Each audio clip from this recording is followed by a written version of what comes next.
Hello बच्चों, स्वागत है आपका नीट अड्डा हिंदी मीडियम के इस खूबसूरत से चैनल पे। आज हम पढ़ने वाले हैं, क्या पढ़ने वाले हैं सर?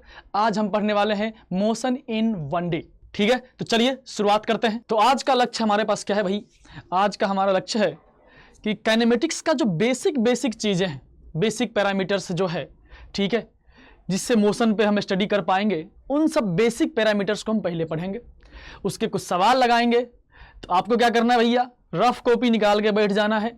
जब जब हम बोलेंगे कि भैया जी स्क्रीन को पॉज करिए, वीडियो को पॉज करिए और क्वेश्चन बनाइए, तो पॉज करना है, उसको अटेम्प्ट करना है, फिर मैं उसका सॉल्यूशन दूंगा, उससे मैच करना है। जो मैं सोचूंगा वो तुम सोच रहे हो कि नहीं, ये भी देखना है। आंसर केवल लाना पर्पज नहीं है भैया, सीखना पर्पज है। लर्निंग एटीट्यूड से देखना, ये मत देखना करे ये तो आता था, ये लर्निंग एटीट्यूड रखना। ठीक है, चलो काम शुरू करते हैं भैया। तो हमारा जो मोशन इन प्लेन चल रहा है, ठीक है, एक सरल रेखा में गति के बारे में पढ़ेंगे हम इस चैप्टर में। तो क्या है भैया, इसको पढ़ने से पहले मुझे यह समझ में आना चाहिए कि सर गति और विराम में क्या मतलब है, क्या समझ में आता है मुझे उससे। कब बोलेंगे कोई वस्तु हमारा विराम में है, तो बोलोगे सर अभी आप जो हो ना विराम अवस्था में दिख रहे हो मुझे। ठीक, अभी जो आप दिख रहे हो ये कौन सा है? गति वाला अवस्था में। पक्का श्योर है तुम? पक्का श्योर है कि अगर मैं यहां पे भी रुका हुआ हूं तो मैं तुमको विराम अवस्था में दिख रहा हूं? पक्का? अरे हां जी सर, इसमें क्या है? एक बार अपना मोबाइल ना गिरा के देख ले। मोबाइल क्या करो, गिराओ। तो क्या मैं तुमको रुका हुआ दिख रहा हूं कि चलता हुआ दिख रहा हूं? सर अब तो चलता हुआ दिख रहा है। गिरा मत देना मोबाइल, अब तो चलता हुआ दिख रहा है। मतलब क्या कि अगर हमारा कोई ऑब्जेक्ट है, कोई वस्तु है और उसको कोई देख रहा है, कोई देखने वाला है, ऑब्जर्वर, प्रेक्षक, अगर प्रेक्षक के रिस्पेक्ट में, उसके सापेक्ष में अगर कोई वस्तु एक ही जगह पे दिखता है तो उसको हम क्या कहते हैं कि सर विरामावस्था में बोलेंगे। और ये चलता हुआ दिखता है तो क्या बोलेंगे इसको? गति वाले अवस्था में। ठीक है, कि गति कर रहा है, ये मोशन में है ये।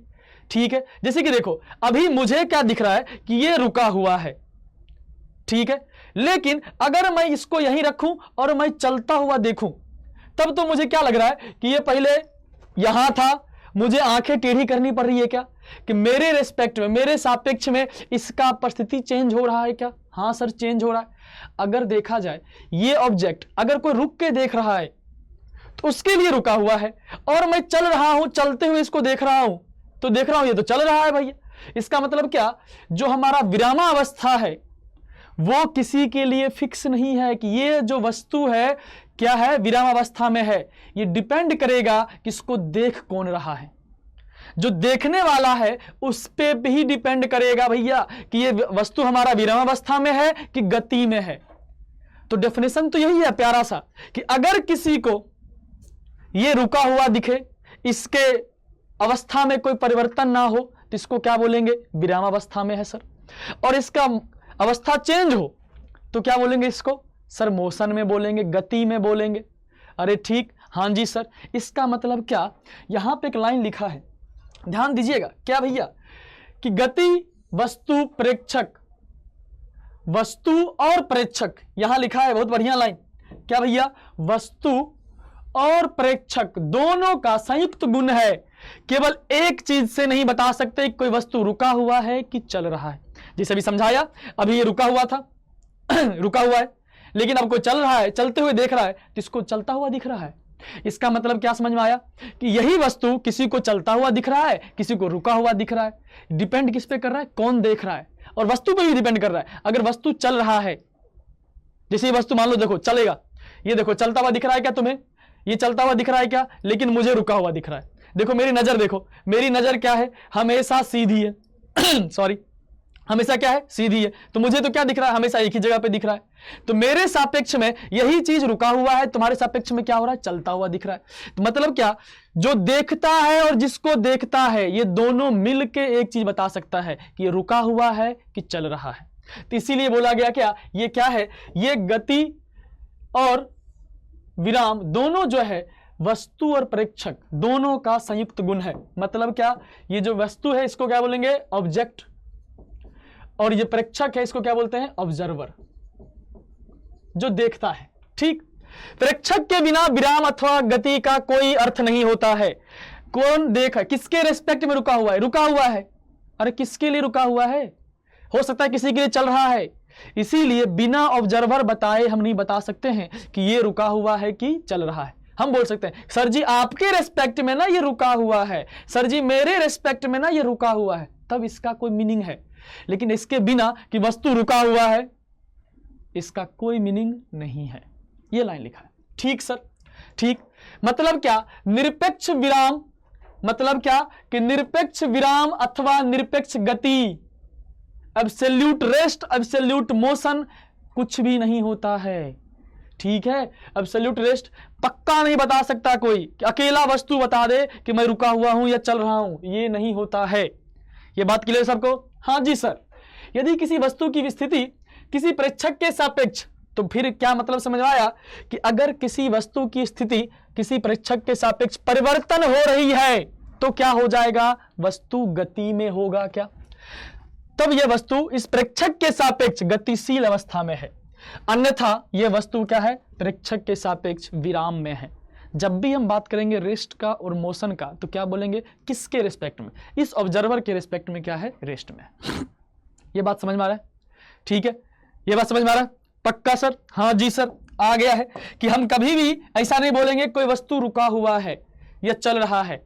हम क्या बोलेंगे कि ये वस्तु इसके रिस्पेक्ट में रुका हुआ है। क्यों? क्योंकि इसके रिस्पेक्ट में, इसके स्थिति में कोई परिवर्तन नहीं हो रहा है। आ रही है बात समझ में? ठीक सर।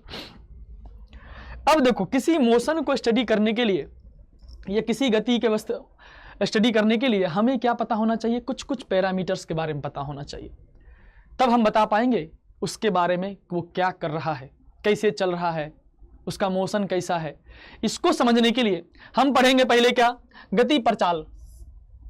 ठीक है, गति प्रचाल क्या भैया? Motion parameter. सबसे फर्स्ट हम पढ़ेंगे दूरी। ये दूरी क्या होता है भैया? दूरी क्या होता है? दूरी, दूरी क्या होता है? दूरी क्या होता है कि जैसे कि मान लो कोई ऑब्जेक्ट यहां पे था, ए पे था, बी पे गया।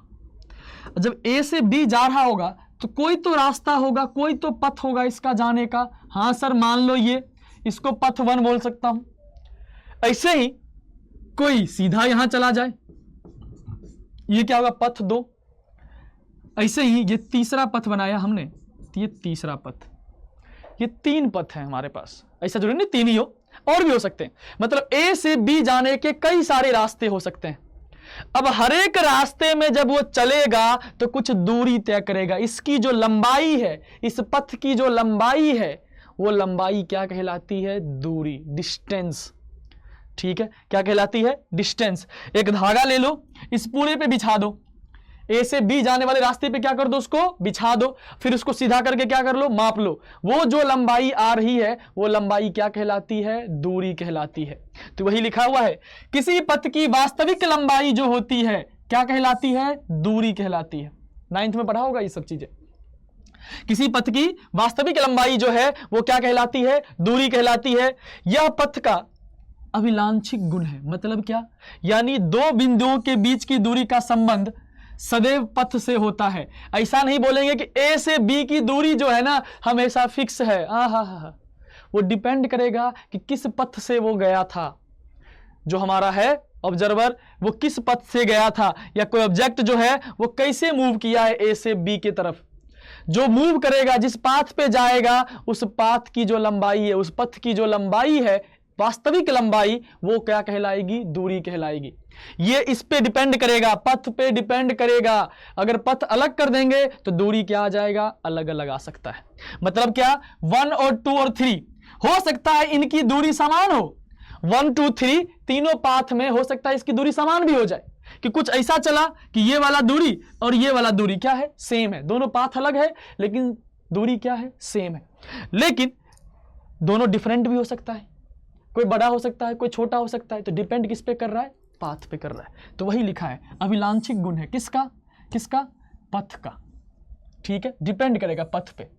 ओके सर, ये बात समझ में आ गया है। उसके बाद क्या है भैया कि जो दूरी है वो एक अदिश राशि है। दूरी जो है वो एक अदिश राशि होता है भैया, इसका कोई डायरेक्शन नहीं होता है, कोई डायरेक्शन नहीं होता है। अगर मान लो बोला जाए ए से बी गया है तो ऐसे गया है या ऐसे गया है, कोई डायरेक्शन से मतलब नहीं है, उसको मतलब पाथ से है।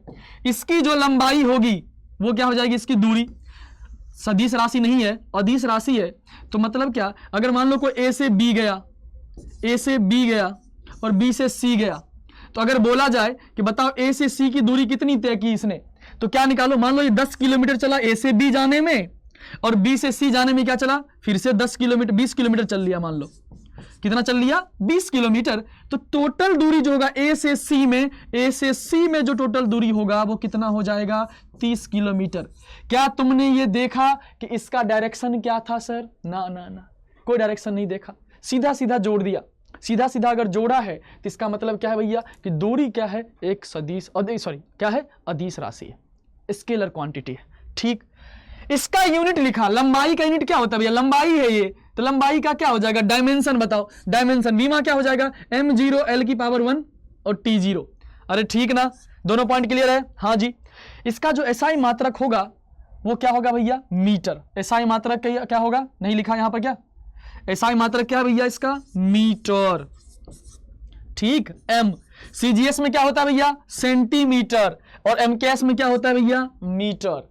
क्या ये बात ठीक है, क्या ये बात ठीक है कि दूरी का मतलब समझ में आ गया है मुझे, दूरी का मतलब डिस्टेंस कवर्ड भी बोलते हैं, तय की गई दूरी भी बोलते हैं इसको। ठीक, ठीक सर, आगे अब यही बात फिर से देखते हैं हम कि ए से बी जा रहा था, ए से बी जा रहा था, तो मान लो ऐसे गया वो, तो ये तो क्या कहला गई, इसकी लंबाई, दूरी। लेकिन अगर मैं सीधा सीधा ए से बी को मिला दूं, इसका जो सबसे छोटा पाथ होगा ए से बी जाने का वो कहलाता है विस्थापन, डिस्प्लेसमेंट। ठीक है, ए से बी जाने का जो सबसे छोटा पाथ होगा, मतलब क्या, डायरेक्ट ए से चला और सीधा मिला दो इसको, तो क्या हो जाता है भैया, वो क्या हो जाता है, विस्थापन के बराबर। ये एस है, इसको हम डिनोट करेंगे, डिस्टेंस को डिनोट करेंगे एस से, मान लो एस से डिनोट कर लेते हैं हम लोग, या एक्स से भी कर देते हैं, इसको भी डिनोट करेंगे एस से। लेकिन ये एक वेक्टर क्वांटिटी बनेगा, क्या बनेगा, वेक्टर क्वांटिटी। तो भैया विस्थापन का अगर सही लैंग्वेज में डेफिनेशन देखें तो क्या है, किसी कण की अंतिम स्थिति का प्रारंभिक स्थिति के सापेक्ष जो हमारा सदिश बनेगा उसको क्या बोलते हैं, विस्थापन। क्या भैया सर ऐसे नहीं समझ में आया, फील नहीं आया सर, फील नहीं आया क्या भैया। ये देखो कि मान लो एक समय ए यहां था, बी यहां था, एक समय ए यहां था, बी यहां था, इसको हटा दिया जाए, ए यहां था, बी यहां था, ये है ए का पोजीशन। ठीक है, इसकी स्थिति, इसको लिखूंगा मैं आर ए वेक्टर। स्थिति भी एक वेक्टर क्वांटिटी है जिसको हम बोलेंगे क्या, पोजीशन। वो बताता है किसी कोऑर्डिनेट सिस्टम में वो जो हमारा पॉइंट है वो कहां पे है। ठीक है, तो ये मान लो आर ए वेक्टर है, और इसी ये क्या है भैया, आर वी वेक्टर है, ये पोजीशन बता रहा है, पोजीशन बता रहा है इसका। अब मान लो ए से बी गया है, तो क्या बोला कि इसके सापेक्ष में प्रारंभिक, ये हमारा इनिशियल पॉइंट है, प्रारंभिक पॉइंट, इनिशियल पॉइंट, और ये क्या है, फाइनल है। तो ए के सापेक्ष में जो बी की पोजीशन होगी, जो स्थिति होगी, वो क्या कहलाती है भैया, वो कहलाती है डिस्प्लेसमेंट। ये बना दिया मैंने, ये बना दिया। ये जो पिंकी दिख रहा है, ये जो पिंकी दिख रहा है, ये पिंकी क्या है भैया, ये है एस वेक्टर। क्या है भैया, एस वेक्टर। इसको क्या बोलेंगे, डिस्प्लेसमेंट। अगर ए से बी जा रहा है तो इसमें जो डिस्प्लेसमेंट हुआ है, इसका जो वेक्टर बनेगा वो क्या बनेगा, ए से बी के तरफ, इसके सापेक्ष में। अगर बोला जाए सापेक्ष, किसी सापेक्ष में कैसे बताते हो पोजीशन, ऐसे बता दिया कि वो रहा उसका पोजीशन। तो यही से ही बताया ए ने कि ये हमारा बी है, तो इसके सापेक्ष में बी का जो पोजीशन है वही क्या कहलाता है, एस वेक्टर। अब हमने क्या पढ़ा था भैया, वेक्टर एडिशन। उसमें अगर 3 वेक्टर ड्रॉ किया हुआ है, तुमको बताया था कि ट्राइंगल लॉ का यूज करके तुम बता सकते हो कि किसको किससे जोड़ा गया तो क्या बना। एक बार जल्दी से मन में सोचो कि R A R B S vector है, इनमें किन दो वेक्टर को जोड़ा गया है तो तीसरा वेक्टर बना है, किन दो वेक्टर को जोड़ा गया है तो तीसरा वेक्टर बना है। जल्दी से सोच लो, सोच लिया, बहुत ही बढ़िया। देख कि सर जिसका हेड किसी के टेल से मैच कर रहा हो, एक के हेड पे दूसरे का टेल जहां पे होगा तो जिन दोनों के बीच में होगा उनको जोड़ा गया होगा। देख एक हेड पे इसका टेल है, यहां देखो दोनों का हेड मैच कर रहा है, यहां क्या हो रहा है, दोनों का टेल मैच कर रहा है। तो इसका मतलब क्या कि सर आर ए को ना जोड़ा गया है किससे, एस वेक्टर से। तो क्या मिला है मुझे, आर बी वेक्टर मिल रहा है। अरे मिल रहा है क्या, इन दोनों को जोड़ रहा हूं तो क्या मिल रहा है, आर बी वेक्टर मिल रहा है। तो यहां से क्या आया कि एस वेक्टर जो है भैया, एस वेक्टर वो कुछ और नहीं, क्या है, आर बी वेक्टर माइनस में क्या, आर ए वेक्टर। अब वेक्टर को घटाना तो सिखा दिया है ना बाबू भैया, एक के पोजीशन में से दूसरे का पोजीशन घटा दिया, इसी को क्या बोलते हैं, ए के सापेक्ष में बी का स्थिति जो है वो क्या कहलाता है, डिस्प्लेसमेंट। तो बताओ अगर ए पॉइंट से बी पॉइंट पे कोई गया है तो क्या हम डिस्प्लेसमेंट निकाल सकते हैं। हाँ सर, अगर मुझे ए का स्थिति मालूम हो, बी का स्थिति मालूम हो तो दोनों को घटा दो तो हमारा काम हो जाएगा क्या। हाँ जी सर, एकदम हो जाएगा। तो पहले हम एग्जांपल देखेंगे क्या, कि मान लो कोई ए पॉइंट 1,2,3 से 1,2,3 से बी पॉइंट यहां ले लेते हैं, बी पॉइंट इसका दे दिया है पोजीशन मान लो 4,3,-1 ये है। तो बताओ ए से बी जाने में विस्थापन कितना हुआ, ए से बी में विस्थापन कितना हुआ,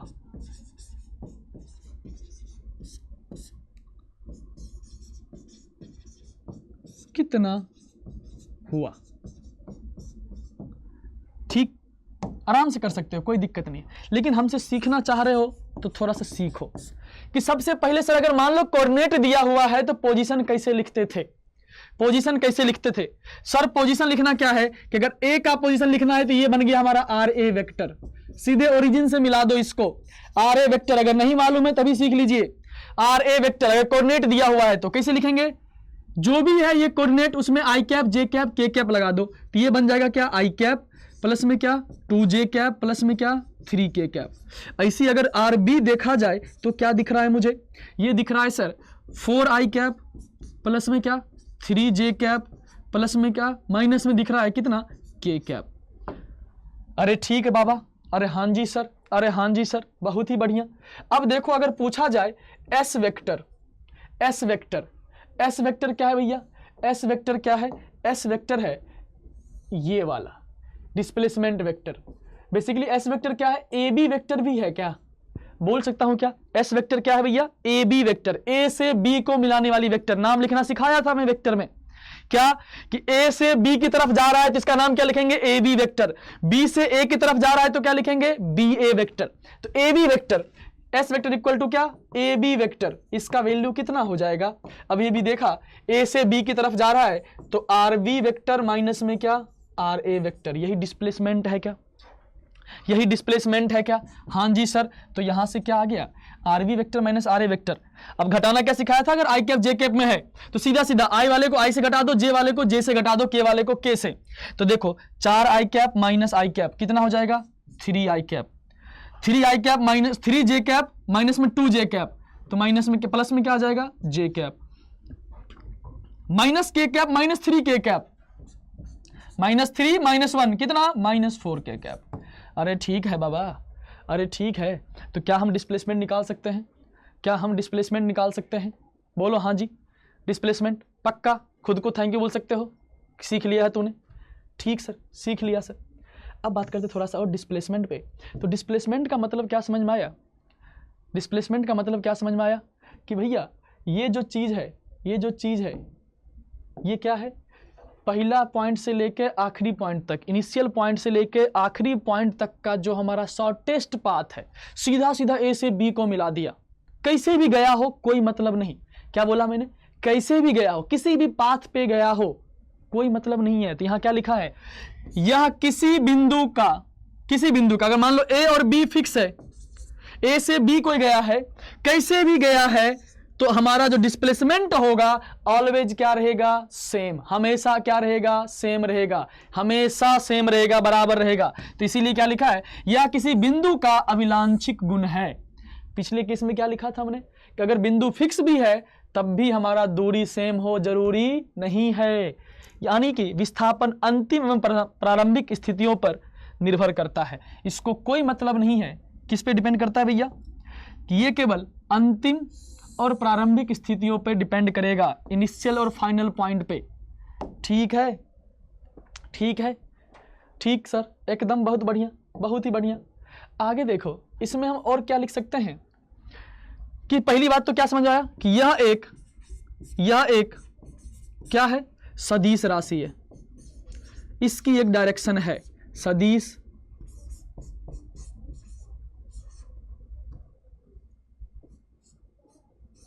राशि है। ठीक है, सदिश राशि है। ओके सर, सदिश राशि है। इसका अगर यूनिट देखा जाए तो ये भी एक लंबाई ही है, लंबाई है तो लंबाई है तो एसआई यूनिट क्या आ जाएगा, एसआई मात्रक इसका क्या होगा, एसआई मात्रक, एसआई यूनिट क्या लिखेंगे हम सर, एसआई यूनिट हो जाएगा क्या इसका, मीटर। ठीक, इसका अगर डायमेंशन लिखे, डायमेंशन वीमा क्या होगा इसका, वीमा आ जाएगा इसका क्या सर, लेंथ है, लंबाई है, m की पावर 0, l की पावर 1, t की पावर कितना 0। अरे ठीक है बबुआ, इसकी जो वीमा होगी वो भी लंबाई के जैसे ही होगी। तो क्या सर सेम ही चीज है, कुछ कुछ तो डिफरेंट दिख गया सर मुझे। क्या क्या दिखा, पहली बात तो दिखा कि दो पाथ पे डिपेंड करता है वो है दूरी, जो पाथ से इंडिपेंडेंट होता है वो क्या होता है, विस्थापन। दो पॉइंट अगर फिक्स है तो दूरी अलग हो सकती है लेकिन विस्थापन क्या रहेगा, हमेशा सेम। ठीक, हमारा जो दूरी है वो क्या है, स्केलर है, अदिश है, विस्थापन क्या है, सदिश है। तो ऐसे हम संबंध देखते हैं दोनों में क्या है भैया, कि गति और विस्थापन का तुलनात्मक अध्ययन करते हैं थोड़ा सा, कि दोनों के साथ साथ देखते हैं। तो क्या बोला हमने कि दूरी किसी कण द्वारा तय की गई वास्तविक लंबाई है, वास्तविक पथ की वास्तविक लंबाई है, जबकि विस्थापन जो है स्थिति में बस परिवर्तन बताता है। जैसे कि ए से बी गया, एग्जांपल के तौर पे ये ऐसे आया था, तो ये क्या है, डेल्टा एस लिखा है, डेल्टा एस क्या है भैया, दूरी है, ये क्या है, दूरी। ठीक, ओके सर, ये दूरी है। लेकिन जो हमारा डिस्प्लेसमेंट है वो क्या है भैया, जो विस्थापन है वो है ये, इसको लिखा डेल्टा आर वेक्टर भी लिखते हैं। डेल्टा आर मतलब समझते हो ना, डेल्टा आर मतलब क्या, चेंज, कितना बदला। ठीक है, कितना बदला, कि आर में कितना परिवर्तन हुआ। अब बताओ, डेल्टा आर वेक्टर हमने क्या पढ़ा था, डिस्प्लेसमेंट के लिए पढ़ा क्या था कि आर फाइनल वेक्टर माइनस में क्या, आर का इनिशियल वेक्टर। ये हमारा ए था तो आर ए लिखा था, आर बी माइनस आर ए लिखा था, ये क्या है, आर आई आर एफ। अरे ठीक है, हाँ जी सर। तब बताओ, परिवर्तन हुआ है ना, तो परिवर्तन को डेल्टा भी लिख सकते हैं ना, तो इसलिए लिखा है हमने क्या, डेल्टा आर वेक्टर। अरे ठीक बबुआ, अरे हाँ जी सर, हाँ जी सर। यहां लिखा है दूरी है हमारा, और डेल्टा आर वेक्टर क्या है, R final minus R initial, वही बात हमने वहां लिखा है, कोनो दिक्कत नहीं है। ठीक सर, ये पॉइंट क्लियर है। दूसरा देखना क्या, कि हमारा दूरी क्या है, अदिश राशि, लेकिन जबकि विस्थापन जो होता है क्या होता है, सदिश। ठीक, ये दोनों चीज डिफरेंट है, दोनों में सेम क्या है भैया, कि दोनों की वीमा जो होती है वो क्या होती है, एल होती है। दोनों का जो एसआई पद्धतियों में मात्रक होता है वो क्या होता है भैया, मीटर होता है। वो क्या होता है भैया, मीटर होता है। सदिश अदिश अलग अलग, वीमा दोनों का सेम, और साथ में क्या, जो हमारा मात्रक है वो भी क्या होता है, दोनों का सेम होता है। ठीक है, उसके बाद एक चीज बताया मैंने, जो हमारा विस्थापन है वो बेसिकली है क्या, वो विस्थापन होता है कि परिमाण न्यूनतम संभव दूरी होता है, कि अगर ए से बी जाएगा तो जो सबसे छोटी दूरी हो सकती है, न्यूनतम दूरी हो सकता है उसको जाने के लिए, वही क्या है, विस्थापन। और न्यूनतम दूरी क्या होता है, सीधा पहुंच जाओ किसके तरफ, ए से बी की तरफ। ऐसे देखो, ये हमारा ए है, वो बी है, तो ए पे खड़ा हो जाओ और बी को देखो, नाक के सीधे में से चलता चले जा, सीधा बी पे पहुंच, कहीं बीच में झुमका नहीं लगा रहे हैं, ऐसे नहीं कर रहे हैं। ठीक, क्या करना है अपने को, सीधा सीधा अपने फोकस पे, गोल पे। तुम जो रास्ते में चलते हो ना, इससे देख रहे हैं, अरे ये भी ठीक है, अरे ये भी ठीक है, वो नहीं करना है, सीधा जाना है। सीधा जाओगे ए से बी, दैट इज क्या, डिस्प्लेसमेंट। अरे आई बात समझ में? हाँ जी सर। तो जो न्यूनतम दूरी होगी वो विस्थापन होगी। ठीक, मतलब अगर कोई आदमी ए से बी पे सीधा सीधा चला जाता है तो उस पथ में अगर कोई ए से बी ऐसे जाता है, ए से बी कुछ इस तरह से जाता है, सीधा ऐसा चला गया। ठीक, अब बताओ इस स्थिति में जो इसका दूरी होगा वो मान लो कुछ है 10 किलोमीटर, 10 मीटर लिख दिया, चलो 10 मीटर। अगर मैं पूछूं विस्थापन का परिमाण कितना है भैया, विस्थापन का मैग्नीट्यूड कितना है, डायरेक्शन तो अलग है, कंपेयर हम डायरेक्शन में कर ही नहीं सकते, परिमाण कर सकते हैं। तो विस्थापन का परिमाण अगर पूछा जाए सर वो भी 10 होगा, वो भी क्या होगा 10 होगा। तो मतलब क्या विस्थापन और दूरी क्या हो सकता है, सेम हो सकता है, सेम हो सकता है। कब सेम हो सकता है, जब जो आदमी चल रहा है, जो वस्तु है अपना दिशा ना बदले, भटके नहीं, अरे अरे अरे ये भी ठीक है, अरे ये भी ठीक, ठीक ये ना करे, सीधा सीधा अपने गोल पे फोकस करते हुए आगे जाए बिना डायरेक्शन बदले। वस्तु अगर अपना डायरेक्शन नहीं बदलता है, अपनी दिशा नहीं बदलता है, उस केस में क्या होगा, हर एक समय दूरी और विस्थापन क्या रहेगा, सेम। क्योंकि देखो अगर दिशा बदल दिया तो क्या हो जाएगा, थोड़ा सा भी चेंज कर दिया, ऊपर गया फिर नीचे आया, ऐसे करके यहां पहुंचा, इस स्थिति में जो दूरी होगी क्या 10 से ज्यादा होगी कि कम होगी, सर 10 से ज्यादा हो जाएगी। इसका मतलब क्या कि जो हमारा दूरी होता है विस्थापन से एक ही केस में बराबर हो सकता है, कब, जब वो अपना दिशा ना बदले, सीधा ए से बी पे जाए। ठीक, जो दूरी होती है वो हमेशा क्या होगा, इससे ज्यादा होगा। किससे, इससे। थोड़ा भी दिशा चेंज किया तो हमारी दूरी क्या होगी, विस्थापन से ज्यादा हो जाएगी। तो हम लिख सकते हैं क्या कि जो दूरी होती है वो हमेशा क्या होती है, ग्रेटर देन इक्वल टू, बड़ा होगा या तो बराबर होगा। बराबर कब होगा, ये बात समझ में होना चाहिए। विस्थापन यहां लिखेंगे #GKG में, ठीक है। क्या लिखेंगे, दूरी इक्वल टू विस्थापन का क्या, विस्थापन तो वेक्टर है सर, कंपेयर कैसे कर दिया, तो इसलिए मोर लगा दो, मतलब केवल किसका, परिमाण का। ठीक है, ये हटा दिया जाए, केवल परिमाण की बात कर रहे हैं हम लोग। ठीक, तो दूरी इक्वल टू विस्थापन मतलब क्या, वस्तु अपनी दिशा, या बोल देंगे एक ही दिशा में जा रहा है, एक ही दिशा में गतिमान है,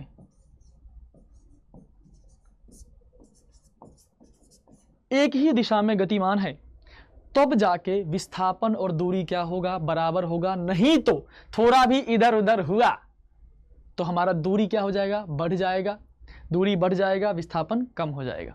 ठीक है ना, ओके सर, डन है, डन डस्टेड। दो बिंदुओं के बीच की गति में विस्थापन एक ही मान होता है, ये बोला हमने कि क्या देखा हमने, समराइज कर रहे हैं हर चीज को, क्या कि भैया दो बिंदु के बीच की दूरी ए और बी है, ये बिंदु फिक्स है, तो इनके बीच में विस्थापन तो एक ही होगा, दूरी जो हो सकता है, तय की गई दूरी डिफरेंट हो सकता है, वही बात लिखा है। ठीक सर, किसी गतिमान कण के लिए दूरी समय के बदलने के साथ कभी भी घट नहीं सकती। अगर हमारा ऑब्जेक्ट देखना ऐसे चला, टिंग डोंग डिंग डोंग डिंग, 1 मीटर चला, यहां रुक गया, तो दूरी क्या रहेगी, रुकी रहेगी। और मैं अगर पीछे चल गया, देखना ध्यान से, यहां से चला, मैं ए से चला था, बी पे आया 1 मीटर चल के, फिर थोड़ी देर रुका, इधर चल लिया, जब तक रुका रहा तब तक दूरी रुकी रही कि नहीं रुकी, हाँ रुकी रही सर, नहीं बढ़ रही है दूरी, तय की गई दूरी नहीं बढ़ रही है, डिस्टेंस कवर जो है अभी भी क्या है, सेम है। ठीक, अब इसके बाद क्या हुआ कि भैया हमने क्या किया, पीछे ले लिया अपनी गाड़ी को, सी पे पहुंच गया, आधा मीटर पीछे चल गया।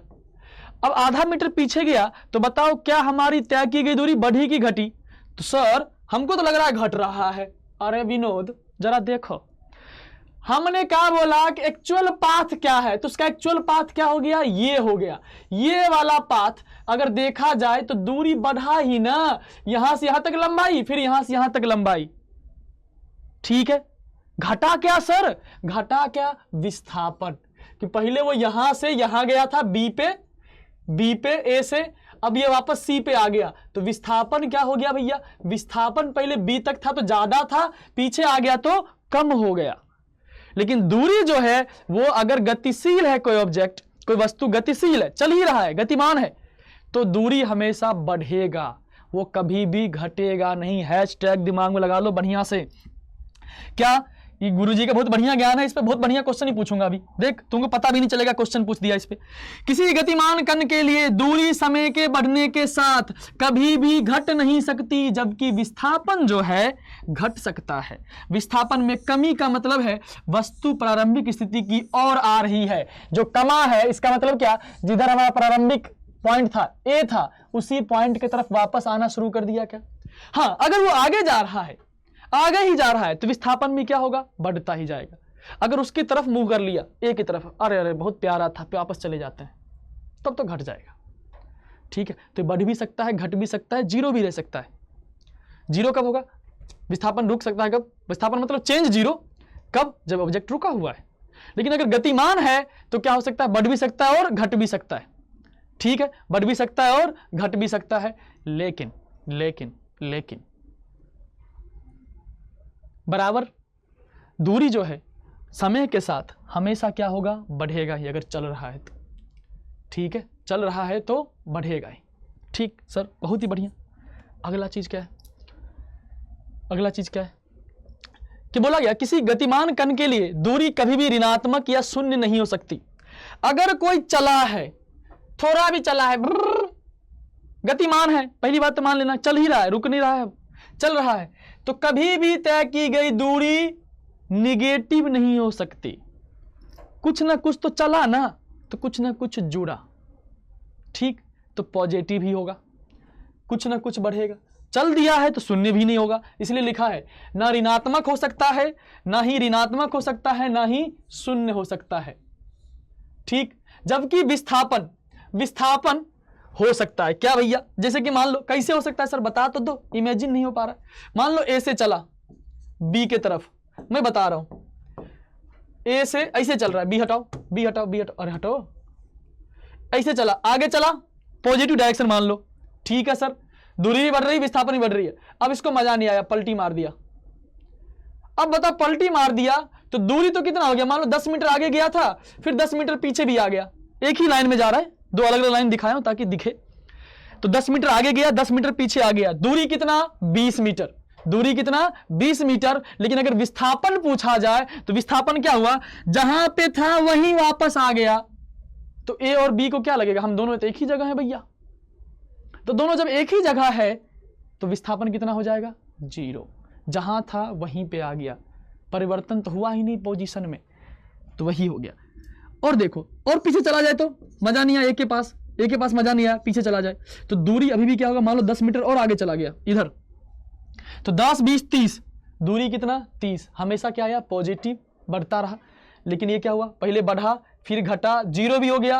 अब क्या हो गया, देखो डायरेक्शन होता है विस्थापन का, इधर अगर तूने पॉजिटिव बोल दिया तो अब अगर वो इधर चला गया है विस्थापन, तो क्या हो जाएगा, वो नेगेटिव हो जाएगा क्या, तो वही लिखा है, ये पॉजिटिव भी हो सकता, नेगेटिव भी हो सकता है, पॉजिटिव भी हो सकता है और शून्य भी हो सकता है। कोई दिक्कत, अरे ना जी सर, शून्य विस्थापन का मतलब वस्तु अपनी प्रारंभिक स्थिति पे आ चुकी है, जैसे भी समझाया, ठीक ना, ये लिखा हुआ रहेगा ताकि तुम केवल नोट्स पढ़ो ना तो तुम्हें सब कुछ दिमाग में छप जाए। ठीक है, ठीक है, जितनी बातें मैं बोल रहा हूं मैं ट्राई करूंगा कि ज्यादा से ज्यादा बातें लिखी हुई हो, जो मैं बोलूंगा समझाऊंगा, ताकि नोट्स तुम नहीं भी बनाओ तो दोबारा लेक्चर वापस से देखने की ज्यादा जरूरत ना पड़े, केवल तुम टॉपिक देखो। ओके, दूरी जो होता है ऑलवेज पॉजिटिव होता है, ये बात समझ में आया है, दूरी क्या होता है, ऑलवेज पॉजिटिव। लेकिन विस्थापन क्या हो सकता है, पॉजिटिव, निगेटिव या जीरो। ठीक है, ठीक है, ठीक, यहां मैग्नीट्यूड नहीं लिखना चाहिए था, ये निगेटिव तो मैग्नीट्यूड होता ही नहीं है, डायरेक्शन के साथ देखेंगे तब निगेटिव होगा। ओके,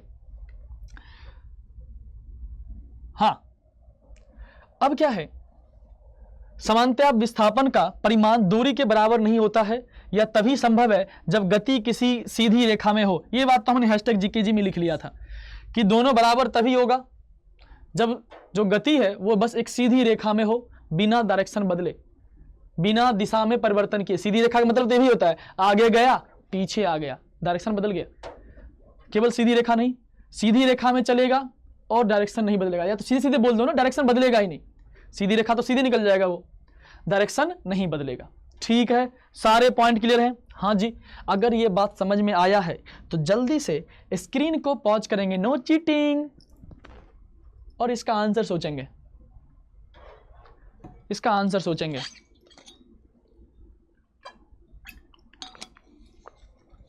सोच लिया? अब देखो देखो क्या तुम्हारा थॉट मैच किया क्या मेरे से? सवाल बनाते कैसे? निम्न में से कौन से ग्राफ संभव नहीं है? एक से ज्यादा भी हो सकता है। ठीक है, चलो देखते हैं। इस ग्राफ को पढ़ना सीखो। ये दूरी है और ये समय लिखा गया इस एक्सिस पे। इधर दूरी है, इधर समय है। समय के साथ दूरी बढ़ रही है, बहुत ही अच्छी बात है, बढ़ सकती है, कोई दिक्कत नहीं है। पहले तो क्या दिखा? समय के साथ दूरी बढ़ रही है, लेकिन समय के बढ़ने के साथ साथ दूरी घट गई। हाँ, समय के साथ दूरी कभी भी घट नहीं सकती, दूरी कभी घट नहीं सकती। तो ये वाला ग्राफ क्या हो गया? गलत। क्या लिखेंगे? दूरी समय के साथ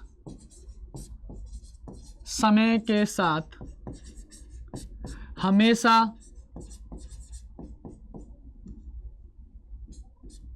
बढ़ती है, हमेशा। ओए यार क्या हो गया?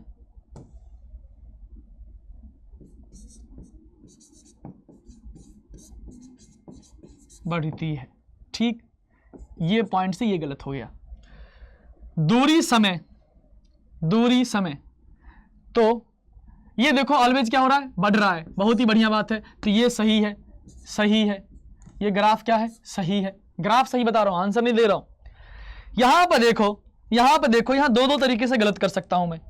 एक तो दूरी घट के 0 हो गया है, और दूसरा एक ही टाइम पे दो दूरी कैसे पॉसिबल है? कोई कैसे बोल सकता है कि 10 सेकंड में वो 5 मीटर भी चल लिया, 2 मीटर भी चल लिया? एक ही समय पे दो दूरी पॉसिबल नहीं है, संभव नहीं है। इसीलिए ये ग्राफ गलत है। और दूसरा रीजन क्या? घट के से सकती है। यहां पर क्या हो रहा है? ये हमेशा बढ़ रहा है, तो ये भी क्या है? सही है। कोनो दिक्कत नहीं सर। तो आंसर क्या क्या लगाएंगे? कौन से ग्राफ संभव नहीं है? तो एक ये संभव नहीं है, ये संभव नहीं है, और दूसरा कौन संभव नहीं है? C. A and C is answer. ठीक है, A and C is answer. ठीक, ओके। अब हम बात करते हैं, थोड़ा सा क्वेश्चन और करते हैं कि विस्थापन अगर समझ में आ गया है, विस्थापन अगर समझ में आ गया है तो बताइए, इस क्वेश्चन को पॉज करना और देखना, ट्राई करना। नहीं होता है तो सीखना है। क्या भैया? एक कण हमारे पास 4 मीटर उत्तर की ओर चलता है, फिर 2 मीटर दक्षिण पूर्व की ओर चलता है, और अंत में 2 मीटर दक्षिण पश्चिम की ओर चलता है। ठीक है, इसके द्वारा तय की गई दूरी तथा विस्थापन ज्ञात करें। अब ध्यान सुनना, जब भी दूरी पूछेगा ना तो तुम्हें एग्जैक्टली पाथ बनाना पड़ेगा, कैसे कैसे गया। ठीक है, कैसे कैसे गया। कि मान लो हम क्या करते हैं, उत्तर पश्चिम याद है? हाँ सर याद है। इधर क्या था भैया? इधर उत्तर था, मतलब नॉर्थ। इधर क्या था? ईस्ट। इधर क्या था? वेस्ट। इधर क्या था? साउथ। ठीक, अब क्या बोला? 4 मीटर उत्तर की ओर चलता है, तो यहीं से शुरू करते हैं। 4 मीटर उत्तर की ओर चला, 4 मीटर उत्तर की ओर चला, तो यहां पहुंच गया। कितना है ये? 4 मीटर। ठीक, फिर क्या हुआ? 2 मीटर दक्षिण पूर्व की ओर चला, यहां से 2 मीटर दक्षिण पूर्व। दक्षिण पूर्व का मतलब क्या? South east. भाई साहब साउथ ईस्ट किधर? साउथ ईस्ट किधर होता है? डायरेक्शन लिखना सिखाया था। साउथ ईस्ट कहां होगा? इन दोनों के बीच में। और जब बीच होता है एग्जैक्टली, तो एंगल लिखने की जरूरत नहीं है। तो 45 डिग्री पे गया होगा ये। कितना पे? 45 डिग्री पे। कितना मीटर? 2 मीटर। ठीक, हाँ जी सर, 2 मीटर। फिर क्या हुआ? और अंत में 2 मीटर दक्षिण पश्चिम की ओर चलता है, दक्षिण पश्चिम की ओर चलता है। तो दक्षिण पश्चिम की ओर चला दो इसको, 2 मीटर दक्षिण पश्चिम की ओर। तो इसके साथ 45 डिग्री ऐसा चला होगा। ठीक, कितना मीटर? 2 मीटर। पता नहीं यहां पहुंचा है कि नहीं पहुंचा है, ये नहीं पता हमें कि यहां पहुंचा है कि नहीं पहुंचा है। इधर है 2 मीटर। ठीक, अब देखो दूरी निकालना तो काफी आसान है। क्या हुआ कि सर दूरी जो होगा, दूरी वो क्या होगा, सॉल्यूशन देखना। दूरी क्या सर, पहले चला 4 मीटर, फिर चला कितना 2 मीटर, फिर चला कितना, फिर कितना चला, फिर चला वो 2 मीटर, तो कितना आ गया 8 मीटर। कोनो दिक्कत? अरे ना जी सर, कोनो दिक्कत नहीं है। लेकिन विस्थापन के लिए हमने तो क्या पढ़ा, कि सर इनिशियल और फाइनल वेक्टर का जो पोजीशन होगा, इसको मैं अलग से दिखा रहा हूं, ध्यान समझना। दूसरा तरीका दूंगा मैं, R1 vector minus R2 vector तो क्या था, जब तुम्हें 2 मालूम था। अब यहां कई बार चीज चल गया है, तो क्या देख, ये बता, ये मान लो यहां से यहां तक गया होगा पहली बार में, दूसरी बार में कुछ यहां आया 2 मीटर, ये 4 मीटर, और तीसरी बार में मान लो कुछ यहां आया 2 मीटर। तो ये हमारा इनिशियल पॉइंट है, ये क्या है, फाइनल पॉइंट। ठीक, हाँ जी सर। अब ये बता दे हमें बस कि डिस्प्लेसमेंट है क्या। सर ये है डिस्प्लेसमेंट, ये एस वेक्टर है। यहां पे क्या है, 1 2 3 4 वेक्टर है। जब 4 वेक्टर की बातें होती है तो कौन सा लॉ तुम्हारे दिमाग में आना चाहिए, पॉलीगन लॉ, बहुभुज नियम। क्या था भाई कि सर अगर 3 से ज्यादा वेक्टर है जोड़ने के लिए, देखो ऐसा कुछ दिख रहा है क्या, ये यहां से यहां है, फिर यहां से यहां है। ठीक, कि ए वाला वेक्टर, ये मान लो R1 वेक्टर है, पहला डिस्प्लेसमेंट, ये दूसरा डिस्प्लेसमेंट, ये क्या है, तीसरा डिस्प्लेसमेंट। अगर ये तीनों को जोड़ दो तो एस वेक्टर बन रहा है क्या, अगर तुम्हें क्वेश्चन में ऐसा दिया हो कि पहले वो इधर चला, फिर उधर गया, मतलब अगर 3-4 विस्थापन दे दिया है, तब कैसे निकालेंगे। तो ध्यान से देखो तो क्या दिख रहा है मुझे कि जो एस वेक्टर है सर, वो क्या है, R1 वेक्टर प्लस में क्या, R2 वेक्टर प्लस में क्या, R3 वेक्टर दिख रहा है क्या वो R1 plus R2 plus R3 vector दिख रहा है क्या यहाँ पे। हाँ जी सर, दिक्कत है। तो सबको जोड़ दिया तो क्या हमारा काम हो जाएगा, अगर सबको जोड़ दिया तो क्या हमारा काम हो जाएगा। हाँ, #GKG। अगर बहुत सारे डिस्प्लेसमेंट दे रखा हो तो क्या करो, सारे डिस्प्लेसमेंट लिखो, उसको ऐड कर दो। अगर तुम फाइनल पोजीशन तक नहीं पहुंच पा रहे हो, फाइनल पॉइंट नहीं निकाल पा रहे हो, अगर फाइनल पॉइंट आराम से दिख गया है तो क्या करेंगे, फाइनल पॉइंट माइनस में क्या कर देंगे, इनिशियल पॉइंट। ठीक, लेकिन इस क्वेश्चन में पॉसिबल नहीं था। तो पॉसिबल क्या है सर, पॉसिबल ये है कि ये बता, इस वेक्टर को लिख सकते हो क्या, पहला जो वेक्टर है R1 वेक्टर, ये R2 वेक्टर, ये R3 वेक्टर, लिख सकते हो क्या। हाँ सर लिख सकते हैं। देखना यहां भी वेक्टर का रिवीजन हो जाएगा।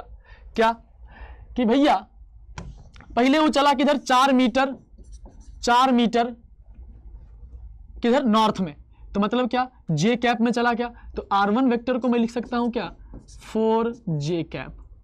फिर क्या है कि इस पॉइंट से वो इधर आया था, कितना मीटर, 2 मीटर। तो बताओ एक्स और वाई में इसको ब्रेक करना सिखाया था, तो अगर तुम ब्रेक करो R2 वेक्टर को ब्रेक कर रहा हूं मैं। ठीक, एक्स वाले में क्या आएगा, कंपोनेंट लेना सिखाया था, घटक निकालना सिखाया था।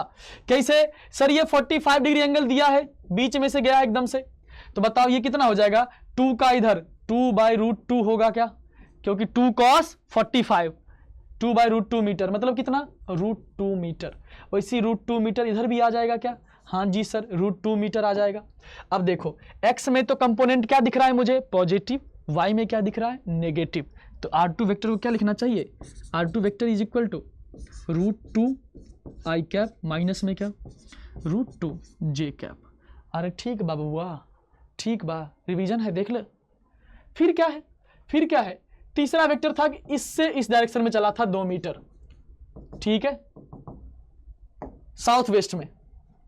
फिर से वही कंपोनेंट कितना आ जाएगा इसका, √2 मीटर, इधर कितना आ जाएगा, √2 मीटर, क्योंकि एंगल अभी भी कितना दिया था, 45 डिग्री। ठीक, तो इसको क्या लिखोगे तुम, R3 vector is equal to क्या, √2 माइनस में, क्यों माइनस में, क्योंकि इस बार इधर की तरफ है, एक्स पॉजिटिव इधर लिया गया है, तो माइनस √2 I कैप, और जे अभी भी क्या है, निगेटिव है, तो माइनस √2 J कैप।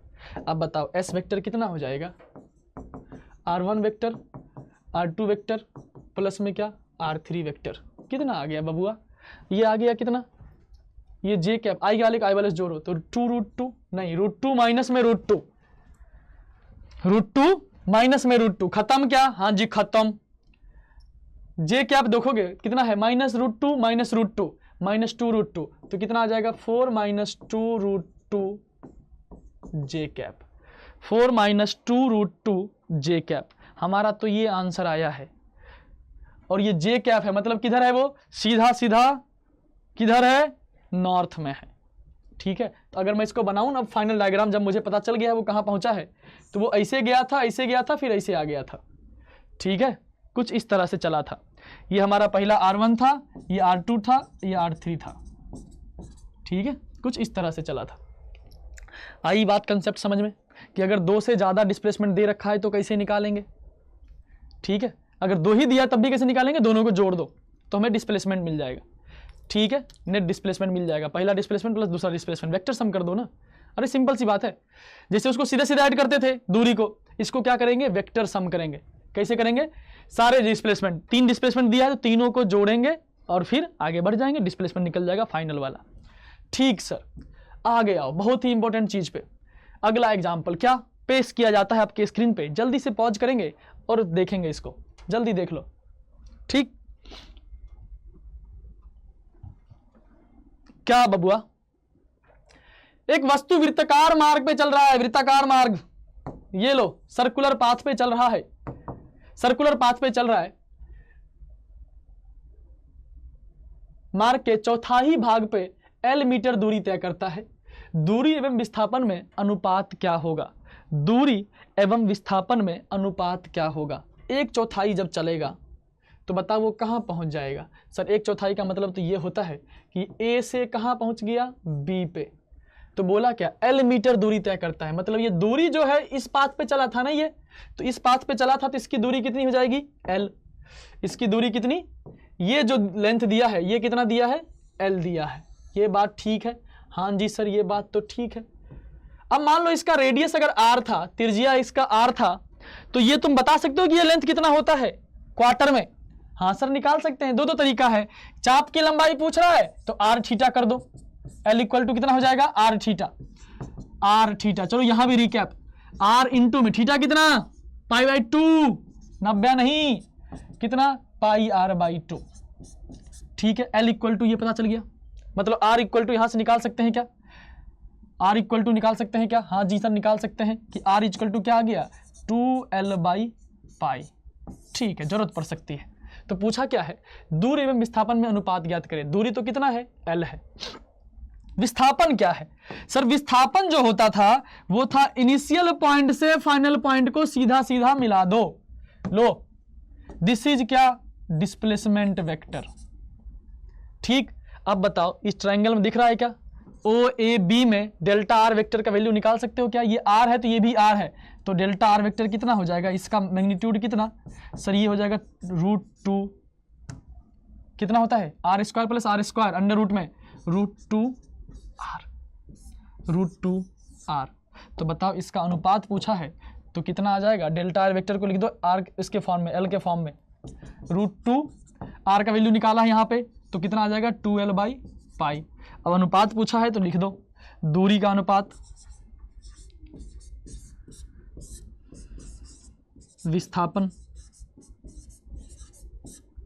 दूरी और विस्थापन, दूरी कितना L और विस्थापन कितना √2L में कितना पाई, तो पाई ऊपर गया L मर गया तो π/2√2 आया है। कोई ऑप्शन मैच किया है, π/2√2 आया है सर, ऑप्शन ए हमारा सही है, ऑप्शन ए सही है। एक एक चीज़ देखेंगे प्यार से, एक एक चीज़ प्यार से, इतना डिटेलिंग इसलिए बता रहे हैं ताकि अभी तुम फिजिक्स सीखो, बाकी स्पीड तो तुम बढ़ा लोगे 10 बार बना के, ठीक ना।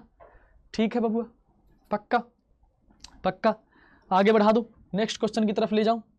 ये रहा आपकी स्क्रीन पे नेक्स्ट क्वेश्चन। एक कण चित्र में दर्शाए अनुसार 10 मीटर त्रिज्या वाले वृत्त के चतुर्थांश पर A से B जाता है।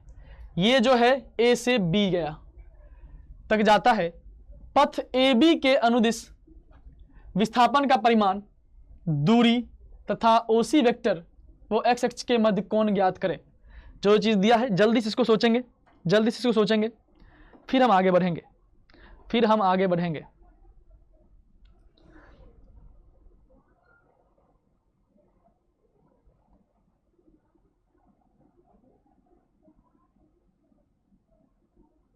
ठीक है, क्या हम सोच पा रहे हैं? क्या हम सोच पा रहे हैं बालक?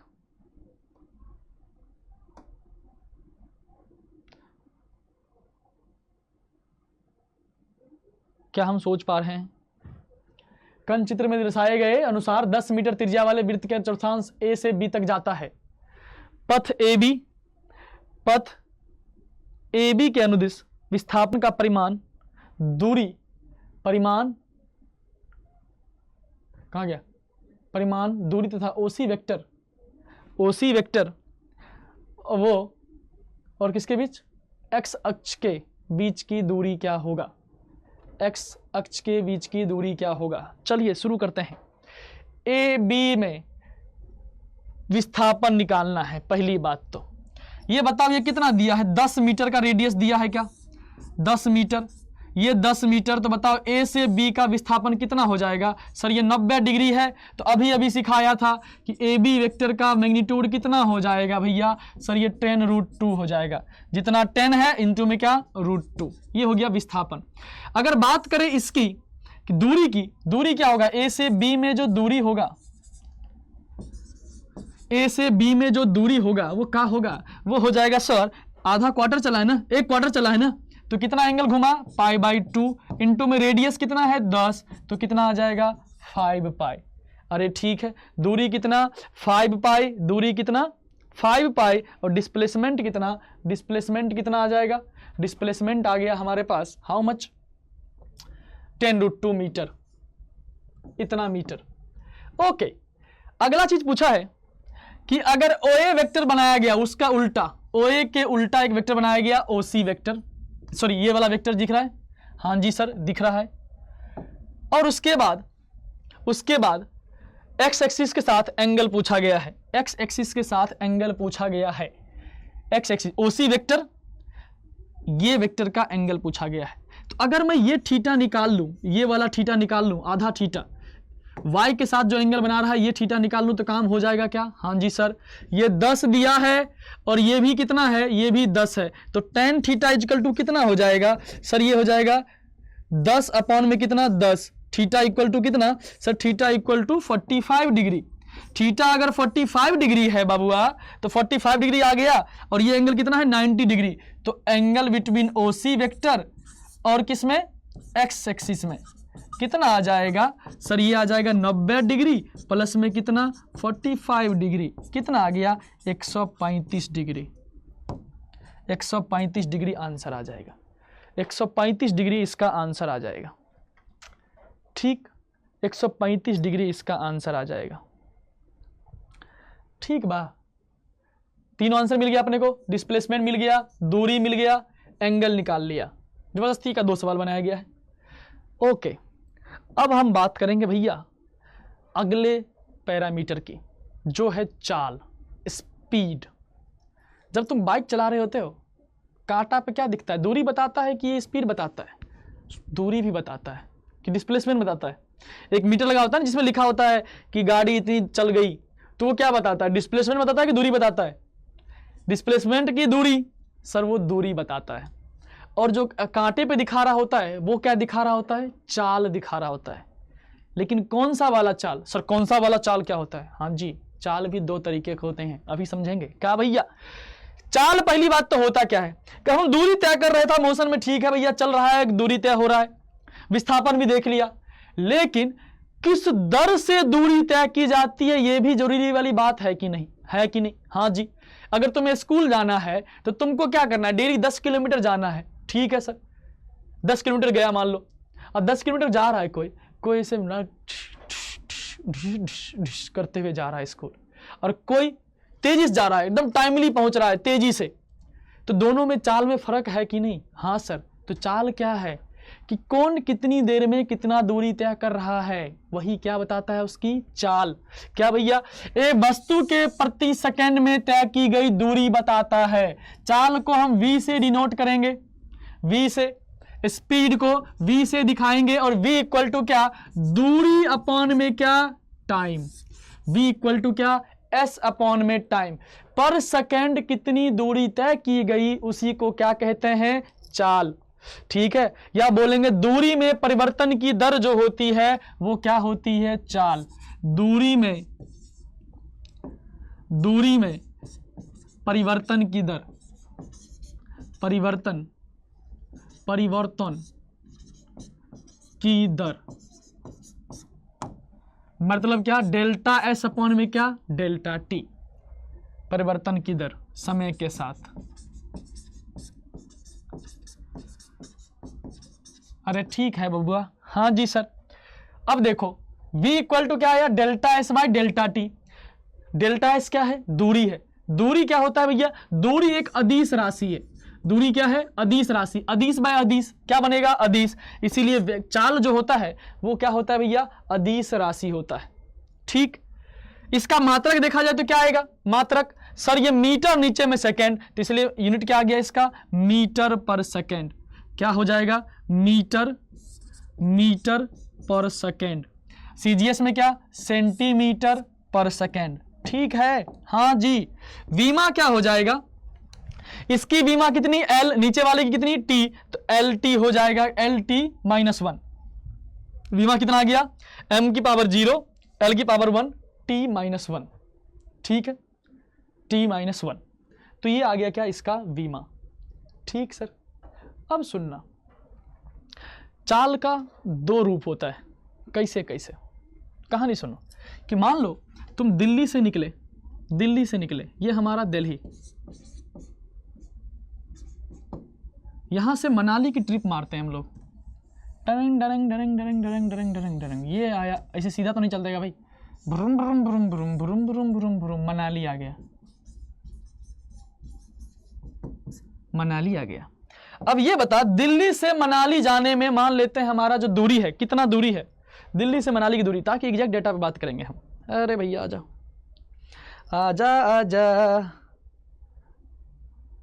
तूने प्यार तेरा, मनाली सर्च, दिल्ली से मनाली या गुड़गांव से मनाली देखते हैं हम लोग।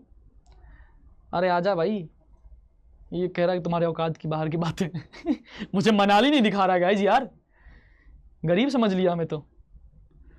मनाली कितनी दूरी होगी, 423 किलोमीटर बोल रहा है, तो मान लेते हैं 450 किलोमीटर। 450 किलोमीटर है, और जो समय बताया जा रहा है वो 12 घंटे के आसपास बताया जा रहा है। ठीक है, 450 किलोमीटर जो दूरी है, विस्थापन नहीं, दूरी 450 किलोमीटर है, और जो हमारा आवर दिखा रहा है टाइम, वो है 12 घंटे। जो टाइम लगेगा यहां पे, मान लेते हैं ये चला सुबह 10 बजे 10 AM को, यहां से अगर कोई चलता है 10 बजे, तो यहां पहुंचेगा कितना बजे भैया, 12 घंटे बाद 10 PM को पहुंचेगा। ठीक, हाँ सर, इसमें क्या बात है। अगर मैं तुमसे पूछूं कि भैया इस बीच में इसकी जो स्पीड थी क्या थी, तो सर अभी आपने पढ़ाया कि भैया जो चाल थी वो क्या थी, डिस्टेंस डेल्टा एस अपॉन में क्या, डेल्टा टी बोला था। तो अगर मैं करूं तो यहां क्या लिख दूंगा, 450 अपॉन में 12 घंटे। ठीक है, थोड़ा एक काम करता हूं मैं, इसको ना 10 घंटे बना लूं क्या, 10 घंटे बना लेता हूं, ताकि डिवीजन करने में ठीक रहेगा। तो ये हम 10 घंटा कर देते हैं, तो मतलब 8 बजे पहुंचा देते हैं, थोड़ा फास्ट चलते हैं। हेलीकॉप्टर, तो ये आ गया क्या, 10 घंटे। तो ये क्या आया, 45 kilometre per hour, 45 kilometre per hour इसकी क्या आ गई, चाल। अब ये बता, दिल्ली से मनाली जाते समय क्या तुम्हारी गाड़ी लगातार 45 पे ही दौड़ रही थी क्या? कभी जाम तो आया होगा, कभी भूख तो लगा होगा, कभी रुका होगा, कभी स्लो चला होगा, कभी तेज चला होगा। किसी पॉइंट पे मान लो रोड खाली है, एकदम से हेलीकॉप्टर बना दिया तूने इसको, यहां पे भाग रहा है एकदम से तेजी से, भैया कितना, मान लो भैया 120 किलोमीटर पर आवर से दौड़ा दिया, यहां गाड़ी 120 पे भाग रही है, एकदम तो धन धुन धुन धुन धुन करके उड़ा रहे हैं हम। लेकिन किसी पॉइंट पे ट्रैफिक लगा हुआ है, ट्रैफिक लगा हुआ है, मान लो यहां पर ट्रैफिक लगा हुआ है, लाल दिख रहा है, एकदम से पूरा ठेला लाल दिख रहा है, यहां पे तुम यहां गाड़ी उई उई करके चल रहा है, उई उई करके चले गए। जैसे मनाली में भी गया था तो हमारी गाड़ी उई उई करके ही चल रही थी, ऐसा लग रहा था पता नहीं पहुंचूंगा कि नहीं पहुंचूंगा। 12 घंटा छोड़ो, हमने 17-18 घंटे में पहुंचे थे हम। तो यहां पे मान लो इसकी रफ्तार कितनी थी, 20 किलोमीटर पर आवर, ठीक। और यहीं पे बीच में हमारा आया ढाबा, वो कौन सा ढाबा है भैया, बड़ा फेमस ढाबा है, क्या नाम है भैया, कौन सा ढाबा है यार, सुखदेव जी का जब कुछ इसी नाम ना। तो उस ढाबे पर रुक के पराठे पेल रहे हैं, अब पराठे खा रहे हैं, तो हमारी उस समय चाल क्या है, स्पीड क्या है। सर हम रुके हुए हैं तो दूरी ही नहीं बदल रहा है, तो स्पीड कितना है, 0। तो मान लो यहां पे स्पीड कितना है, 0 किलोमीटर पर आवर। तो भैया ये 45 किलोमीटर पर आवर क्या बता रहा है, और ये 120, कभी 20, कभी 0, कभी कुछ और, ये क्या बता रहा है, सुनना, ये बता रहा है 120 वाला कि इस टाइम पे, इस क्षण पे हमारी जो रफ्तार है वो कितनी है, 120 है। इस क्षण पे रफ्तार कितनी है, 120 है। और इस क्षण पे रफ्तार कितनी, 20, इस क्षण पे कितना, 0, इस इंस्टेंट पे 0 है, ठीक है। लेकिन ये क्या है फिर, ये है कि पूरे रास्ते में जो टोटल दूरी तय किया अपॉन में जो टोटल टाइम लगा, इतना, तो क्या हो गया, 45 किलोमीटर पर आवर है। मतलब क्या, ये जो चीज है इसको कहते हैं हम लोग क्या, एवरेज स्पीड। ये एवरेज स्पीड है, क्या है भैया, एवरेज स्पीड, औसत चाल। ये क्या है, किसी क्षण पे चाल, इंस्टेंटेनियस स्पीड, इंस्टेंटेनियस स्पीड, ठीक, किसी क्षण पे चाल। और किसी पूरे जर्नी का जो चाल आया, एवरेज आया, वो क्या है, एवरेज स्पीड। तो सर ये क्या बता रहा है, ये बता रहा है उस मोमेंट के बारे में। ये बता रहा है जो गूगल तुम्हें बताता है घंटा, उसमें कुछ तुम्हारा पैरामीटर फिक्स होता है कि तुम्हारी गाड़ी 40 की रफ्तार में एवरेज ले सकती है, एवरेज रफ्तार तुम्हारी 40 हो सकती है। तो जैसे यहां मान लो 45 आया, मतलब क्या है, अगर तुम 45 के कांस्टेंट रफ्तार से चलते ना, तो तुम 10 घंटा में दिल्ली से कहां पहुंच जाते, मनाली। एवरेज का मतलब ये होता है कि अगर इसी रफ्तार से बिना बदले, बिना घटे, कुछ भी किए बिना 45 से ही चलता चला जाए, तो 10 घंटा में वो कहां पहुंच जाएगा, दिल्ली से मनाली, ठीक है। ऐसा होता है क्या, नहीं। तो एवरेज क्या बताता है, समझ में आया। एवरेज बताता है पूरे जर्नी में, पूरे जर्नी में जो एवरेज चाल बना, तुम्हारा जो चाल था बदलता रहा, लेकिन अगर उसका एवरेज निकाला जाए, उसका एवरेज निकाला जाए कि कितना एवरेज से तुम चलाए, तुम्हारा जो रेट था वो क्या रहा है पूरे जर्नी का। पूरे जर्नी की बात करें, पूरे इंटरवल की बात, जर्नी छोड़ो, इंटरवल की बात करें कि एक अंतराल जो है, समय अंतराल, उस अंतराल में इस 10, यहां हमने जो अंतराल लिया कितना लिया है, 10 घंटे का लिया है। तो मतलब 10 घंटे के अंतराल का अगर निकाला जाए एवरेज, तो वो कितना आया है तुम्हारा, 45। यही एवरेज बदल जाएगा अगर मैं बात कर लूं यहां से यहां तक के बीच का, तो अलग आ सकता है, कोई दिक्कत नहीं है, ठीक है। तो एवरेज क्या बताता है, किसी अंतराल के बारे में।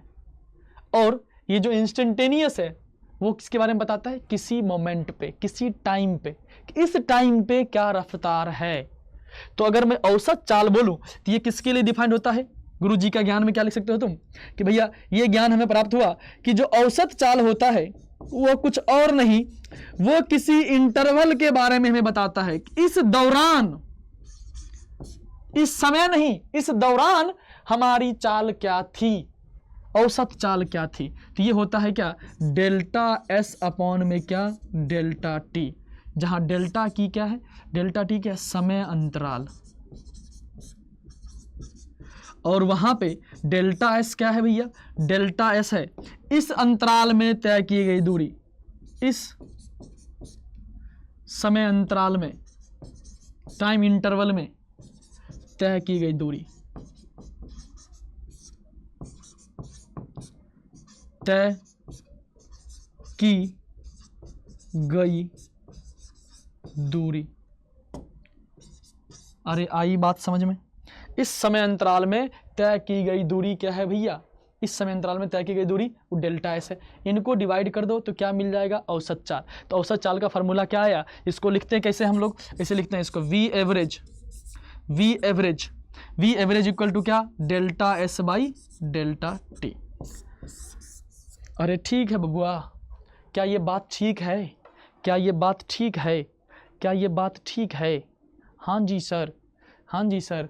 अगर इसी में पूछ दे डेल्टा एस कितना, डेल्टा एस इक्वल टू क्या हो जाएगा? वी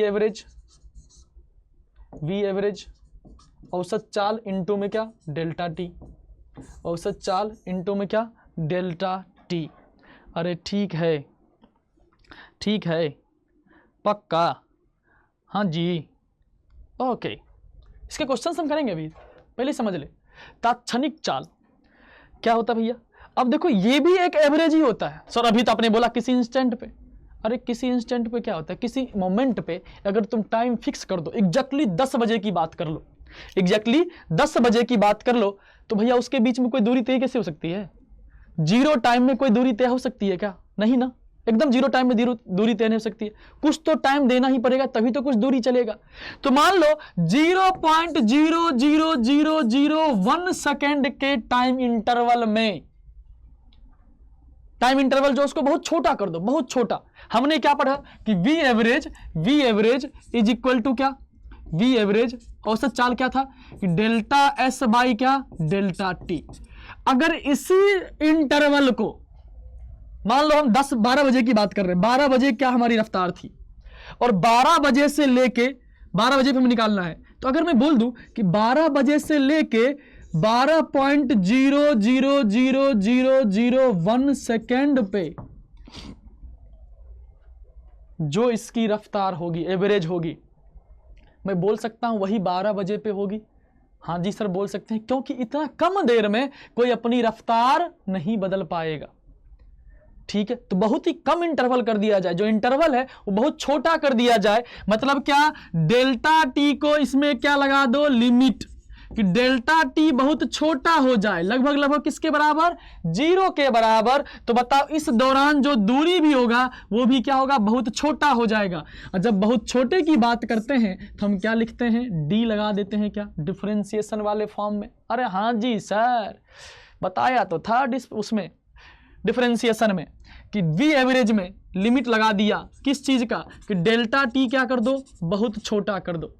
डेल्टा टी क्या कर दो? इंटरवल बहुत छोटा कर दिया जाए, तो यही वाला चीज किसी इंस्टेंट पे बात कर देगा, उस इंस्टेंट पे बात करेगा, तो इसको हम क्या लिखते हैं? V instantaneous is equal to क्या? D s by d t, d s by d t, d s by d t. अब ये बताओ, इंस्टेंटेनियस स्पीड की बात करें तो यहां क्या आया? D s by d t. D s by d t क्या है? एस का डिफरेंशिएशन या रेट ऑफ चेंज ऑफ क्या? एस के परिवर्तन की दर समय के सापेक्ष, वो क्या हो गया? D s by d T. ठीक है, तो अगर तुम्हें एस दिया रखा है समय के उसमें फंक्शन में, अगर तुम्हें दे रखा है एस टाइम के फंक्शन में, तो उसको तुम डिफरेंशिएट करोगे तो क्या मिल जाएगा तुम्हें? इंस्टेंटेनियस की average, instantaneous speed, instantaneous speed. ठीक है बबुआ? हाँ जी, इंस्टेंटेनियस स्पीड। अगर मैं बोलूं ds बाई डी टी का एक और मीनिंग हमने समझा था। ds बाई डी टी का मतलब स्लोप भी आया था क्या? डिफरेंशिएशन का मतलब क्या होता है? स्लोप।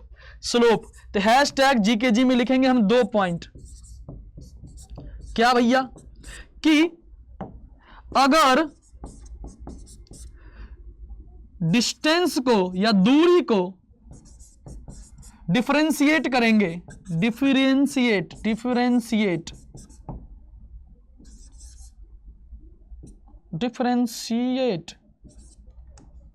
करेंगे तो हमें इंस्टेंटेनियस स्पीड मिलेगा, तात्क्षणिक चाल मिलेगा। ठीक, कोनो दिक्कत ना जी सर, तात्क्षणिक चाल मिलेगा। और दूसरा लाइन क्या है बबुआ? दूसरा लाइन भी यहीं लिखेंगे हम, क्या? हैशटैग जीकेजी में दूसरा लाइन क्या?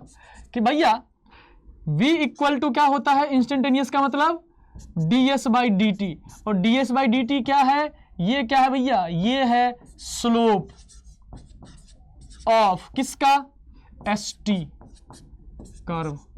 अगर मुझे मान लो एस टी कर्व दिया हो, दूरी और समय का कर्व दिया हो, एक्स टी कर्व भी बोलते हैं कई बार, एक्स से डिपेंड कर दो, नोटेशन दे दो, तो दूरी और समय का जो स्लोप होगा, दूरी और समय के ग्राफ का जो स्लोप होगा वो क्या देगा मुझे, इंस्टेंटेनियस स्पीड देगा। ठीक है, दूरी का, दूरी समय के ग्राफ का कहाँ गया भैया, ग्राफ का स्लोप या ढाल क्या देगा हमें, तात्क्षणिक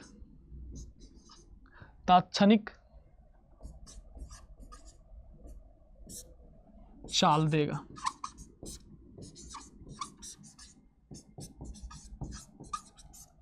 ठीक, बहुत ही बढ़िया सर, बहुत ही बढ़िया। अब सुनो, क्वेश्चन पे आने से पहले थोड़ा बहुत टर्मिनोलॉजी एक और। एक समान चाल, नाम से क्लियर है, यूनिफॉर्म स्पीड का मतलब क्या, यदि संपूर्ण गति के दौरान चाल, किसी कण की चाल क्या रहे, समान रहे, तो कण की चाल एक समान चाल कहलाती है। कोई बड़ी बात नहीं है भैया। अगर स्पीड क्या रह जाए, कांस्टेंट रह जाए, बदले नहीं, तो क्या कहलाएगा, एक समान। उसी का उल्टा परिवर्तित होती है तो चाल क्या कहलाती है, असमान कहलाती है। अरे ठीक है, असमान चाल कहलाएगी, कोनो दिक्कत ना जी ना, ठीक, बहुत ही बढ़िया, बहुत ही बढ़िया। ठीक है, आगे बढ़ने से पहले ना मैं क्या कहता हूं कि वेलोसिटी के बारे में भी पढ़ ही लेते हैं, फिर क्वेश्चन पे आते हैं। वेलोसिटी के बारे में पढ़ लेते हैं, फिर क्वेश्चन पे आते हैं। क्या भैया, वेलोसिटी क्या है, जैसे हमने दूरी में परिवर्तन की दर की बात की तो वो हमें क्या दिया, चाल दिया। ठीक है, अब उसी में अगर मैं ये बोल दूं कि जो हमारा विस्थापन में परिवर्तन की दर होगा उसको भी हम v से डिनोट करेंगे, तो सर अलग क्या होगा, तो वो क्या हो जाएगा भैया, डेल्टा एस वेक्टर अपॉन में क्या, डेल्टा टी। विस्थापन के परिवर्तन की दर क्या कहलाती है, वेग कहलाती है। विस्थापन में परिवर्तन की दर क्या कहलाएगी, वेग कहलाएगी। तो v वेक्टर क्यों बोल रहे हो सर, अरे किसी वेक्टर में डिवाइड करोगे स्केलर से तो क्या मिलेगा, वेक्टर मिलेगा भैया। अगर वेक्टर मिला तो वेक्टर कितना हो गया भैया, v vector equal to delta S vector by delta T. मतलब क्या आया, सबसे पहली चीज तो यह एक क्या बन गई, सदिश राशि बनी। क्या बनी, सदिश राशि। अरे ठीक है सर, सदिश राशि बनेगा। दूसरी बात क्या आई समझ में कि इसकी दिशा क्या होगी। अब मैंने बताया था किसी वेक्टर को डिवाइड करो या मल्टीप्लाई करो किसी स्केलर से, तो जो डायरेक्शन होता है नया वाले वेक्टर का वो किधर होता है। अगर पॉजिटिव से मल्टीप्लाई डिवाइड किया गया पॉजिटिव नंबर से तो डायरेक्शन नहीं बदलता है, वही रहता है जो डेल्टा एस वेक्टर जो हमारा पहले वेक्टर था उसका होगा। तो यहां पे वही लिखा है, इसकी दिशा किधर होगा, डेल्टा एस वेक्टर के डायरेक्शन में। डेल्टा एस वेक्टर क्या है भैया, विस्थापन। तो विस्थापन के दिशा के समान होता है। किधर होता है भैया, विस्थापन जिधर हो रहा होगा उधर ही होगा, विस्थापन के समान होगा। ठीक है, डेल्टा एस वेक्टर के डायरेक्शन में दोनों का डायरेक्शन क्या रहेगा, सेम। मात्रक और विमा क्या होता है, चाल के समान होता है ऑब्वियसली, मीटर पर सेकेंड, ये भी मीटर पर सेकेंड, और डायमेंशन भी क्या रहेगा, सेम, मीटर और क्या, ml/-1, m पे 0। ठीक है, ओके। इसका भी दो type, delta V average, sorry V average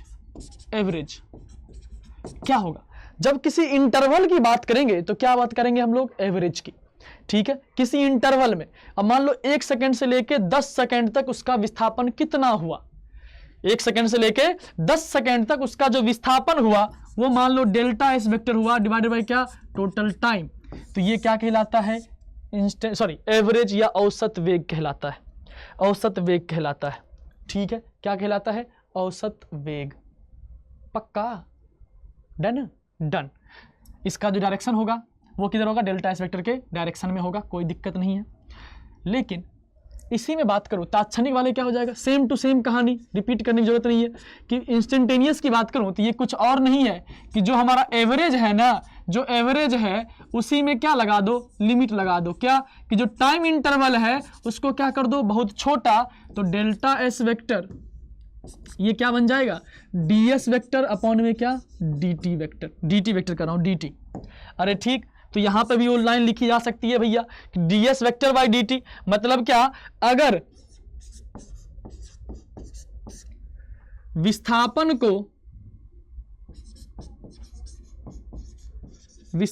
को डिफरेंशिएट किया जाए, किसके सापेक्ष, विस्थापन को समय के सापेक्ष, समय के सापेक्ष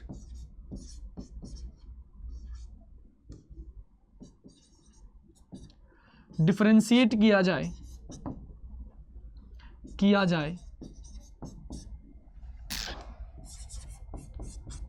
तो हमें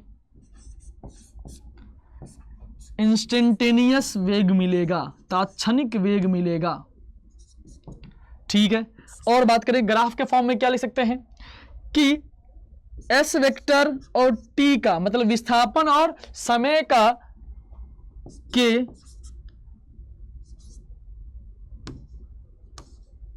स्लोप लिखना चाहिए, का स्लोप हमें क्या देगा, हमें वेग देगा, वी इंस्टेंटेनियस देगा, एवरेज नहीं इंस्टेंटेनियस देगा।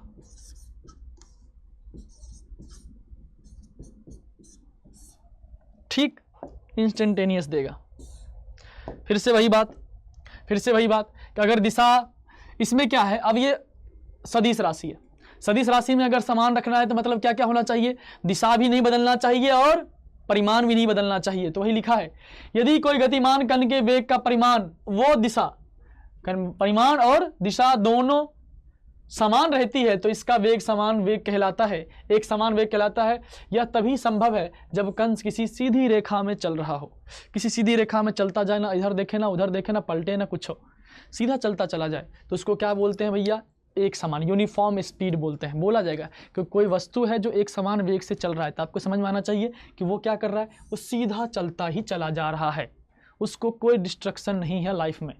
ठीक है, अगला क्या है भैया, अगला है हमारे पास असमान वेग। अगर दोनों में से कोई भी चीज बदल गया, दोनों में से कोई भी चीज बदल गया, मान लो उसका दिशा बदल गया, ऐसे जा रहा है 10 मीटर पर सेकंड से, इधर जा रहा है 10 मीटर पर सेकंड से, अगर दिशा बदला है तब भी बदल गया, या मान लो 10 मीटर पर सेकंड सीधा जा रहा था और धीरे धीरे स्लो हो गया तब भी उसका मान बदल गया, तो वो हमारा जो गति होगा वो क्या हो जाएगा, नॉन यूनिफॉर्म वेलोसिटी से मूव करता हुआ दिखेगा, असमान वेग से चलता हुआ दिखेगा। दोनों में से कोई बदले या दोनों बदल जाए तब भी काम आ जाएगा, मतलब क्या हो जाएगा, वो ये हो जाएगा असमान वेग। ठीक है, आराम से सर, बहुत ही आसान है, कोई भारी चीज नहीं है, कोई भारी चीज नहीं है। ठीक है, अभी तक जो हमने समझा उस पर थोड़ा सा एक दो क्वेश्चन कर लेते हैं। क्या भैया, क्या किसी वस्तु का वेग एक समान लेकिन चाल असमान हो सकता है? क्या किसी वस्तु का वेग एक समान और चाल असमान? अब यहां पे एक चीज आएगा कि सर वेग और इसमें तो रिलेशन कुछ होता होगा ना सर, तो पहले वो देख लेते हैं, एक काम करते हैं, आज के लिए इसको यहीं रखते हैं, इसके बाद वाले लेक्चर में हम इसके #GKG पे चर्चा करेंगे। ठीक है, तो मिलते हैं आपसे गाइस नेक्स्ट लेक्चर में, तब तक के लिए बहुत बहुत धन्यवाद, देखते रहिए, और कभी कुछ डाउट हो तो प्लीज़ कमेंट बॉक्स में लिखिए, और बाकी #GKG तो लिखना ही है आपको कमेंट बॉक्स में जाके, मज़ा आ गया तो आग लगा दीजिए। ठीक है, मिलते हैं आपसे नेक्स्ट लेक्चर में।